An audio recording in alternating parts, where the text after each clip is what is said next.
Andeta. Akutoda kuti uchiuda nezvako ikata uchana. Yechitu yacho. Right. Yatopera iwa uchadzoka nogara. Iwo yauti gara. Ndinodzita setu double ndoziva maitira ndeta experience yakawandisa. Gara pa bench. Simuka iwo gara. Ayo usagara pa bench pasina chako. Chako kwasara kunhu kwachite zvachatonga pana. Mubvunze kuti Daddy muchiri kundida here?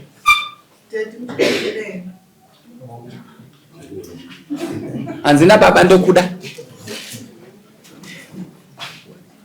Kuitika ndekuti handisi kunzisa kuti vachiri kundida here because ndogara kuchirohwa pesa apa ndaimboroverwa zvangu mumba but ndikazonyanya kundirwadza nechekuti musi Friday vakazondirovera tine bhawa redu kunonzi Munyakunda vakazondirovera MuBhawa Makazara Vanhu Ndikafuguka Hembe Makazara Vanhu zvakazondipa chungudzo kuti ndiende kupolisi nekubva ndichivati ndipei zvinhu zvangu because tirikuita bhawa takabatana tiri two chinipai zvangu zvinhu zvangu zviri mubhawa macho tisheyane nezvinhu zvatikaita mapurojekti atirikuita kumba tisheyane saka kupolisi vakati hatikwanise kusheyanisa vanhu zvinhu chete kumusunga nekurova ikwaakakuitai saka kwachief ndokwamunofanira kurwa sei kwamunofanira kusheyaniswa zvinhu saka mushure munenge ndaudzwa baba vangu kuti ndo zvandaitwa ndaita sei ndarohwa baba ndovakazoti asikendi kupirodari handipoti pfuma yangu bhosi ndagara naye tane 3 years tiri tese hatina hedu mwana but tane 3 years tiri tese saka zvinhu zvoti kundorova kwari kundiita kundida here kana kuti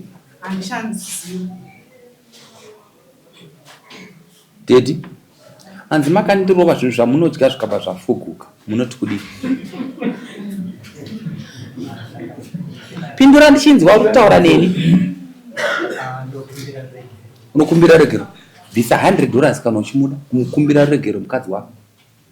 Zvese zvawakamuitira. Bvisa. Unei? Bvisa nenda murandi $20. Bvisa $20 yacho.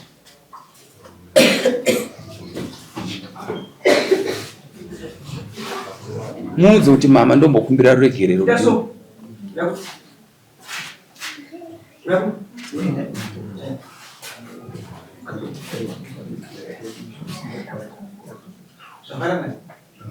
Uya kuno?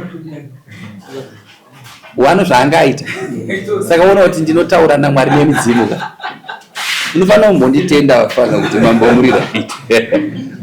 Ndakangopuwa basa pandika kuti chimupa $20 yake. Iyo tazvona zvadarika achakutorera ungosina kubhadhara zvanga zvidiwa bhadhara mupe $20 yake mupe yaunayo tikutaura nyaya yako mupe is your wife imari inayo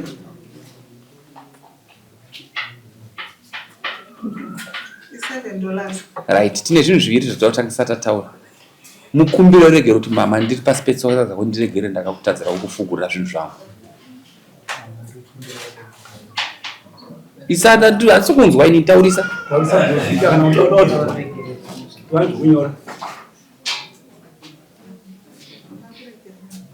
mwamuregerera tava kuda kumbochengeta imba yenyu tichimonita imba yenyu tiri kuti kubva nhasi takutarisa imba yani yenyu right munodzoka pana pamusi wani 18 kwete 18 next yacho musi wa1 June ndopanoda kuona kuti mugerese wazvinzwa right imbomirai zvamukasenza toda kuti mubatane hatiwanze kukurudzira kuti imba dzevana vadiki dziparira kuti dzivire zvakanaka mazvinzwisisa tatese right nyaya yataurwa yatezvara ipfuma wainzwa tezvara vanoda kupfuma pazvisinei kuti hamuna mwana mese asi zvichida Mwari achakuropafadza for the meantime unotsvaga $700-800 yeuzopa tezvara wazvinzwa right ndinokuda kuti ubhadhare mari iyi zvinonzwisika since business rako raunda runze mari yakawanda profit ishoma for the meantime unobhadhara $250 wabhadhara $250 uchipota uchibhadhara pamwedzi wazvinzwa iye zvine zvite zvarakufamba kwaita kusvika pana utsvaga $20 yaunomupa yaanozodzokera naye kumba kwake inonotsvaga kumberi uye naye una here